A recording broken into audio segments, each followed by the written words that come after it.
Hay que pensarlo todos los años un poquillo. Espera. Sí, dime, Rafa. ¿Dónde anda, jefe? ¿Qué pasa? ¿Ocurre algo? ¿Un marinero? ¿Cómo quiere que lo sepa? Bueno, pues ve tú a recogerle. ¿Yo? Yo aquí tengo por lo menos hasta mediodía. Bueno, venga, hasta luego.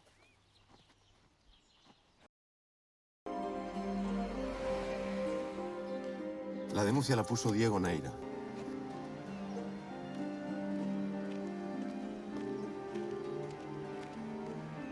Esa era la casa de Rebeca Neira y de su hijo. ¿Y qué? No le han dicho ni pío, ¿verdad? Se fueron del pueblo hace unos años. Afortunadamente, el compañero que recogió la denuncia todavía sigue viviendo aquí.